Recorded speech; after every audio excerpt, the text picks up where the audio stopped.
Joining us now for World Brief and the review of some of the headlines of today's newspapers from around the world is Adefemi Akinsanya. Good morning, Adefemi. Good morning, Dr. Ruben. Welcome back. Hope you're feeling better now. Welcome back. Thank you.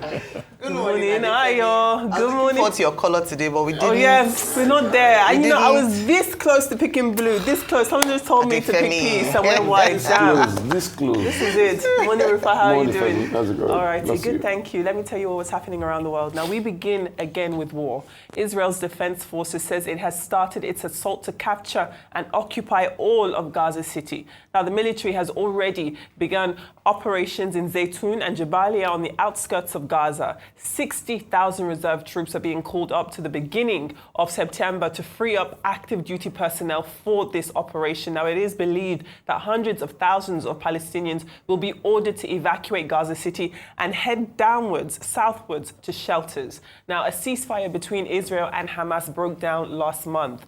In the aftermath, you have the likes of the French President Emmanuel Macron saying Israel's plan can only lead to disaster and risks plunging the region into a permanent war. Meanwhile, British Foreign Secretary David Lammy has condemned Israel's E1 resettlement plan to bisect the occupied West Bank and cut it off from East Jerusalem. If that plan does go ahead, David Lammy says it would be a violation of international law and it would critically undermine a two-state solution. Moving on, and the United States has paused processing most visas in Zimbabwe until further notice. Now, the pause took effect on the 7th of August, according to a notice on the US State Department's website, which said it had applied, this pause has applied to all visa services, with the exception of most diplomatic visas and other official visas. Now, it's not yet clear why the US has made this move, though it has made clear that this is not a travel ban and that current visas will still remain valid. Finally, still on the theme of the previous story, and the United States has continued its crackdown on illegal immigration as it has reached a deportation deal with Uganda and South American country Honduras. Now, under the agreement, Uganda has agreed to accept deported migrants as long as they do not have criminal histories, but it is unclear how many the country would ultimately take. Now, Honduras has also agreed to receive Spanish-speaking migrants over the course of the next 2 years, which includes families traveling with children. But documents suggest that it could decide to accept more. Now, both deals are clearly part of the Trump administration's broader push for deportation arrangements with countries on several continents, including those with controversial human rights records. However, it's important to know that Uganda's State Minister for Foreign Affairs says that the East African country has actually not reached any concrete agreement with the United States to take in undocumented immigrants, contradicting these reports, and the US is yet to respond to that update. That being said, at least a dozen nations have already agreed to accept deported migrants from other countries in what we are calling third-party deportations. Those are your stories. Love to hear your thoughts before we move on to the papers. So Fabi, this just reminds me of Tikan. You see, it's still that colonial mindset again. If you're the bottom of the food chain, they call you a fool. That's just what exactly America is doing. The same migrants America cannot take on their soil, they give them to nations that they feel that are beneath them. I'm happy Uganda has said we've not signed any deal, but let's see how it pans out. Right? Uganda can say that it's safe face, but the other country that did it on the African continent, nothing different. It's just for little aid, and that's why Japan has the temerity to say, oh, 5.5 billion, you guys go share on the African continent, share and shush away, and we come and we collect all the contracts and have a good time. Just like what Israel is doing, and America is also aiding. So what Israel is doing is now that when other nations said they were going to go after Israel by declaring, and recognize the Palestinian state. There's a stretch of land that pretty much divides the north, Ramallah, to Bethlehem. It's called the E1 settlement stretch. It's around the East Jerusalem area, because part of the proposition is that when there's finally, a contiguous state of Gaza, East Jerusalem is going to be the capital. So around that stretch, what Israel has always planned, in fact, the plan had been on since the days of Yitzhak Rabin, is that they were going to build across that stretch so that when you finally grant or recognize that state, they will not be able to have a capital. There's not going to be feasibility for it. So Israel is saying now that they've decimated Gaza and they're carrying out their military operation, at least supported by the right wing, but there are a lot of Israeli NGOs that are speaking against this. They're saying since they have the power now, let's go ahead and build in that stretch 3,500 homes. So that in the future, even if you want to make a case, they will say there are Israeli homes there. And if you do anything to the homes, they'll say, oh, you are attacking Israeli sovereignty. So that's Israeli land. This is the same West Bank that we know. Sorry, this is happening, Ramallah and Bethlehem is West Bank. So this is the same West Bank that we know that Israel has been encroaching on land all this while. I've been killing people, been chasing around the Palestinians that are there, been saying they are revoking their land, displacing people there. But America looks, and America is not saying anything. Just like America and Trump didn't take responsibility as regards to what is happening in Ukraine all this while and trying to make peace. And just please, I digress for me. I have one sweet empirical fact for you. Let's have it. You know, when I said I don't trust Trump in his deal with Ukraine, a lot of people thought I was joking. Femi, please go and fact check me. Ukraine was invaded on the 24th of February 2022. Go and check what Trump said on the 22nd of February 2022 when Chuck Sexton came to interview him at the Mar-a-Lago. When Russia declared that they are taking over independent state of Ukraine, do you know what Trump said? He said Putin is a genius. He praised Putin for taking over the independent states of Luhansk and Donetsk as at that time.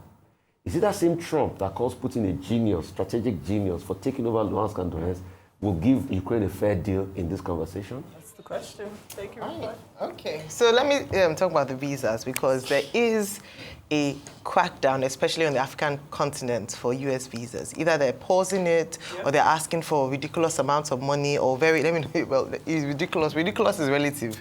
High amounts of money in areas of bond for B1, B2, which is the visiting visas. The test has actually started in Zambia and Malawi. It started on the 20th of August.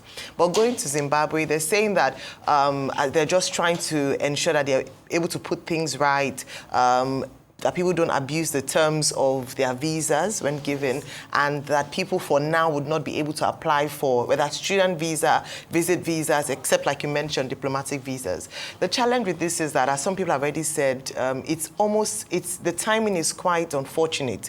This is when school terms, particularly for university students, will be starting. So for those who would have had appointments for their student visas, unfortunately would not be able to do this at the moment. Some are saying that they might have to travel to other Southern African countries to do this. I don't know if this clampdown would also affect, as long as you have a Zimbabwean passport, or just if you are applying within Zimbabwe, if that's when it's going to affect them. But I believe it's just a wake-up call for the African continent. In Nigeria as well, there have been releases. Yesterday we talked about 2 days ago, we talked about the fact that they will demand 5 years of your social media handle to be included. So there is a crackdown. In fact, what has been said in recent times is that if you go for an interview currently, it is very, very difficult to get a US visa.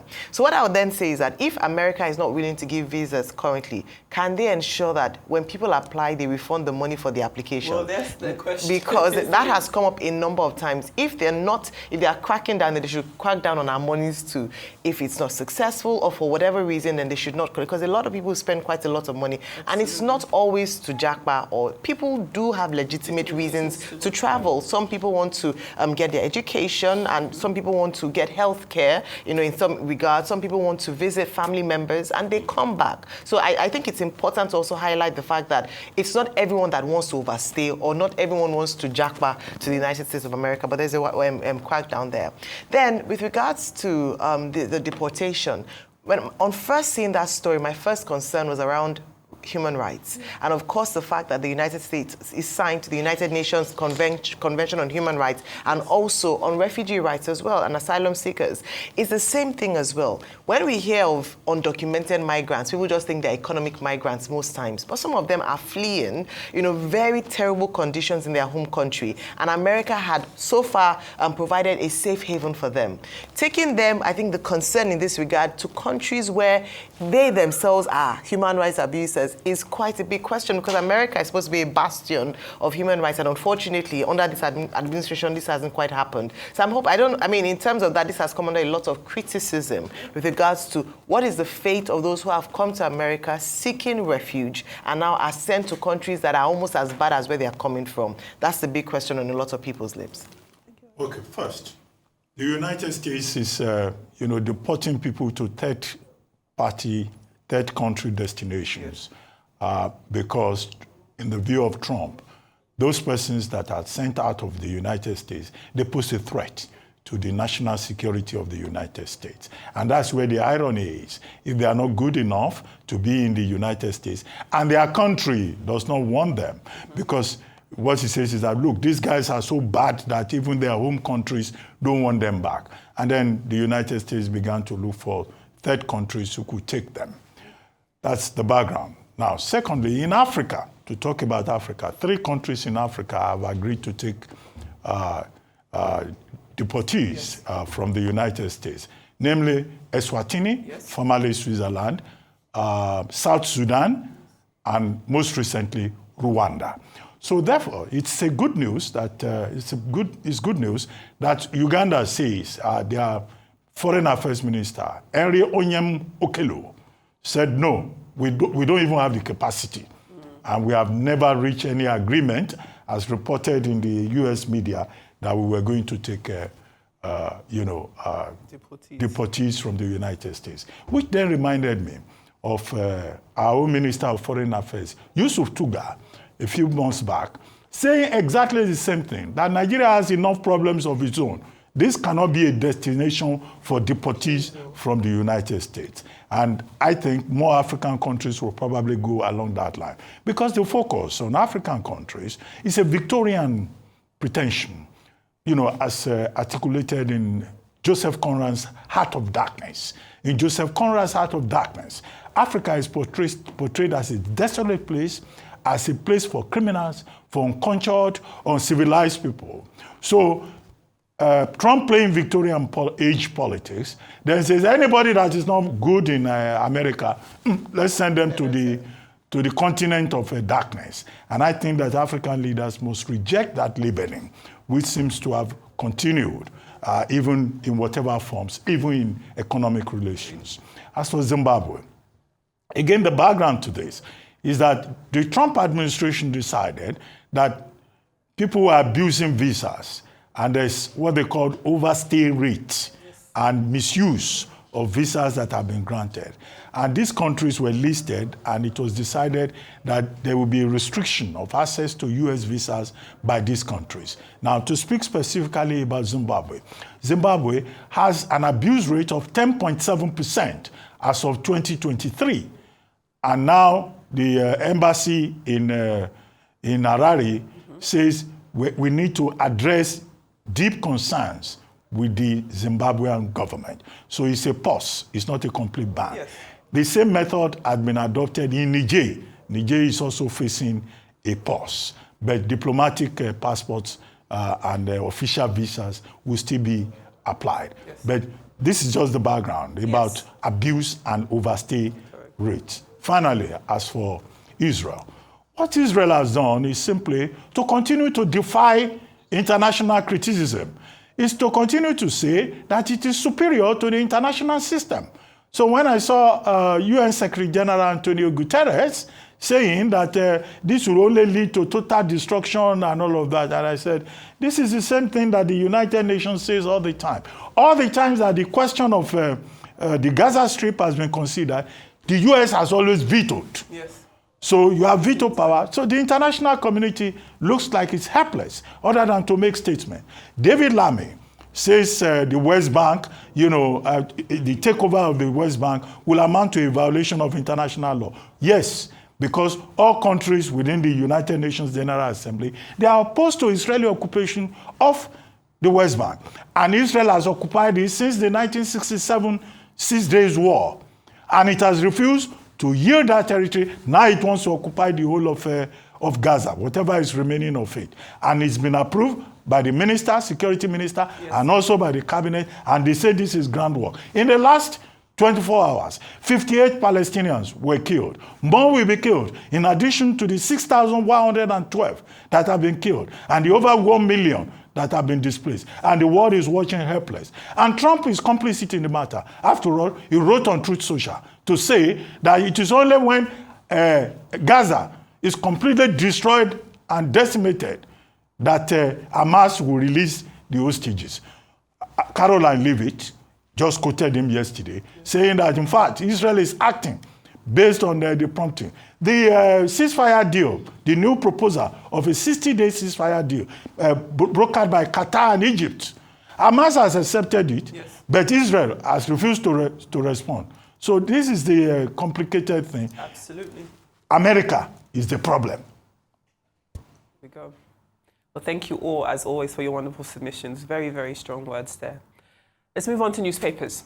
This day leads with President Tinubu praising the Nigerian armed forces for their successes in the war against insurgency and criminality, while emphasizing his administration's commitment to addressing the root causes of insecurity through strengthening the government security apparatus and ongoing economic reforms. President Tinubu made these remarks during, of course, this Tokyo International Conference for African development, where more than $5 billion of investment has been pledged to the entire African continent. Now, the New Telegraph stays with President Tinubu, who has called for Africa to occupy 2 seats on the United Nations Security Council. Nigeria has clearly made advances in its fight against terrorism, and there is a valid argument that Africa should have a seat at the table when their security is being discussed, in the same way the world appears to agree that Ukraine should be involved in peace discussions about its own land and security. Now, both the Daily Independent and the Vanguard lead with the anger coming from the opposition coalition,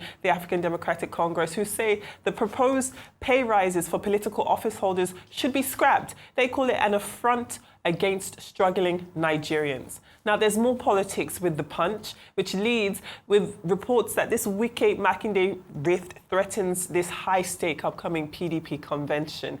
Now, The Guardian leads with the stalling of the Nigerian road tax scheme after delivering 2.6 trillion naira in projects. The Guardian also reports that the president has downplayed the unmanned booth at TICAD. We saw those pictures of the booth, and says that essentially it's going to be manned today. Now, the Daily Trust leads with the community of Angua Dambami in Kudan local government area of Kaduna State, expressing concern over the decision of a court in Plateau State to grant bail to the suspected killers of their relatives. If you remember, at least 13 travelers from the Basawa community in Sabongari local government area of Kaduna were killed on the 12th of June, and others were injured in Mangu local government area of Plateau State. So those people's families are not happy that the suspected killers have been granted bail. Finally, Time magazine reports that Frank Caprio, the American judge often referred to as the kindest judge in the world, popular for his clips showing judicial kindness, has died aged 88. Do you remember him? Have you seen those videos of him? Perhaps if someone has like a traffic infraction, he's very, very kind. He will let you plead your case, bring children into courtroom.